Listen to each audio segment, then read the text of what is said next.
Hoje saíram os novos dados sobre as empresas brasileiras e a inadimplência delas atingiu um novo recorde. Você veja que os dados são super recentes, foram publicados hoje na hora do almoço e eu vou mostrar eles para você e também depois vou dar a minha opinião por que está acontecendo esse problema aqui de inadimplência tão grande nas empresas, desde aquelas mais pequenininhas até as grandonas. Se você me acompanha já faz um tempinho, a gente comentou anteriormente que a inadimplência das empresas estava mês após mês batendo recorde no Brasil. Por exemplo, você pega aqui no final do mês passado, né, dia 28 de abril, inadimplência de empresas bate recorde e as dívidas chegam aí a 114 bilhões de reais. E agora a gente teve a atualização e os números acabaram piorando, né? A inadimplência atingiu um novo recorde no Brasil. E muita gente acha que é só no setor de serviços,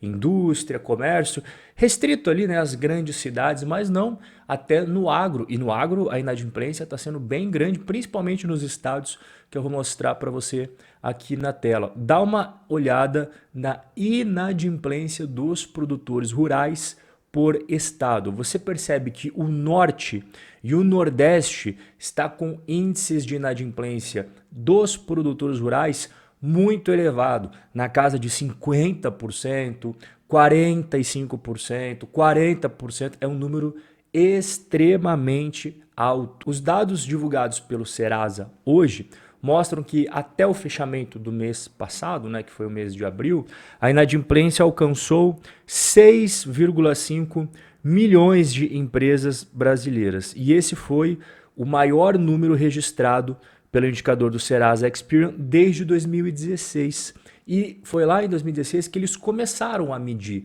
essa questão de inadimplência. Então, durante todo o período de estudo, a gente chegou aqui no nível recorde. Pega todo o período 2016, 2017 até 2023. A gente está no ponto máximo agora. E não apenas o número de empresas inadimplentes bateu recorde, mas o valor da dívida que essas empresas têm somadas também bateu recorde. Chegou na casa de 117 bilhões e 500 milhões de reais. Em média, cada empresa, cada CNPJ, possui cerca de 7 contas negativadas. E se for para destacar aqui aquelas que mais estão sofrendo, que mais estão com inadimplência, com mais tendo calote, mais problema, mais fechando as portas, são as micro, pequenas e médias empresas. Elas têm uma dívida média de R$ 17.722. Você imagina um microempreendedor, um pequeno empresário com uma dívida ali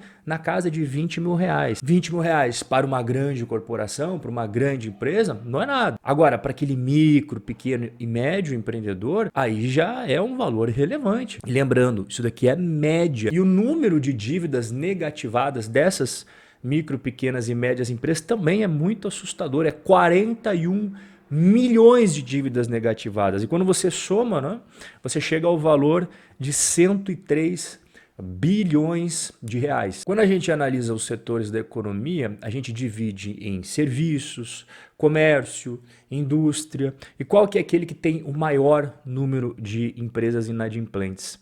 É o setor de serviços. Eu coloquei alguns exemplos aqui só para você entender o que são serviços. Por exemplo, é um salão de beleza, uma barbearia, uma oficina mecânica, prestação de serviços mesmo, né? 54% do total de inadimplentes vem do segmento de serviços. E logo na sequência, em segundo lugar, vem o comércio, com 37%, e em terceiro lugar, o setor industrial, com quase 8%. Você viu ali na questão do agro que os estados do Nordeste, os estados do Norte, tem uma inadimplência muito grande dos produtores rurais. Mas quando a gente vai ver aqui em questão de serviços, comércio e indústria, as inadimplências maiores estão, em primeiro lugar, em São Paulo, e faz sentido, né? Porque é a maior economia do Brasil, o maior número de empresas está no estado de São Paulo, então acaba mesmo sendo mais provável de ter o maior número de inadimplência. Só que o segundo lugar ficou com Minas Gerais. Em tese, era para ser o Rio de Janeiro, né?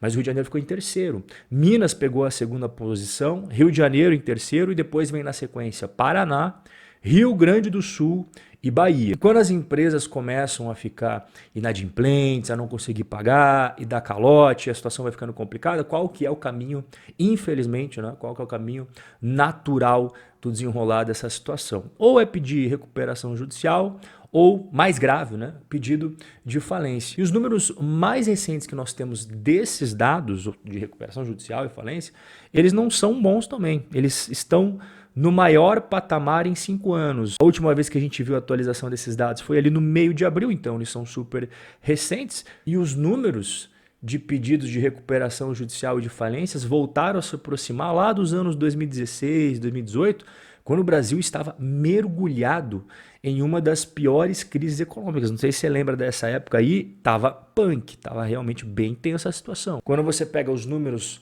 dos 3 primeiros meses de 2023, né, janeiro, fevereiro e março de 2023, é o maior número de pedidos de recuperação e falência desde 2018. Foram 289 pedidos de recuperação judicial e 255 pedidos de falência. Eu comentei isso em outros bate-papos e o raciocínio permanece o mesmo. Qual que é o grande problema que as micro, pequenas, médias empresas principalmente estão enfrentando? Da onde que vem a receita delas? De CPFs, de pessoas consumindo serviços, de pessoas consumindo produtos. E as pessoas no Brasil, as famílias, estão com muitas dificuldades de consumir. A gente está com uma taxa de juros elevada, o que faz com que o crédito fique bastante caro. E a maioria das pessoas utiliza o crédito para consumir tanto bens quanto serviços. Somado a isso, a economia brasileira não está super pujante, crescendo pra caramba, né? Aumento de salário das pessoas. Até não muito tempo atrás, a inflação estava muito elevada e ela acabou carcomendo bastante o poder de compra das famílias brasileiras. Então, quando a gente soma tudo isso,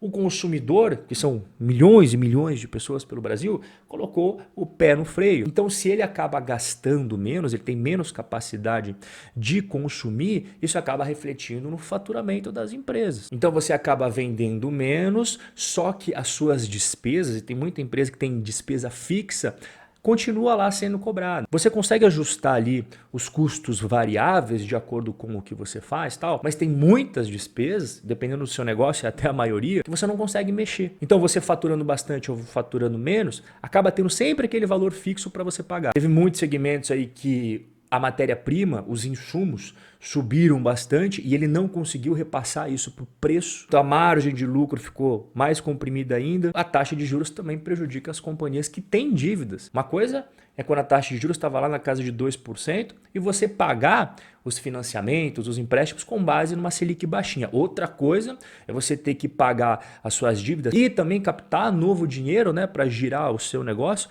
a uma taxa de juros que começa em 14%. Lembrando que essa é a taxa básica da economia, né? Os financiamentos, empréstimos é sempre Selic para cima. Então essa série de fatores aqui, tudo somado, significa que aquela margem que o empreendedor tinha de lucro foi diminuindo, e em muitos casos começou a entrar no prejuízo. As despesas, os custos, os impostos, acaba sendo superior ao que ele realmente consegue extrair ali de dinheiro na operação. E aí ele tem que fazer escolhas. E aí ele deixa de pagar as contas. Nosso bate-papo de hoje vai ficando por aqui. Eu quero trocar uma ideia com você aqui nos comentários. Um forte abraço e a gente vai se ver no nosso próximo encontro.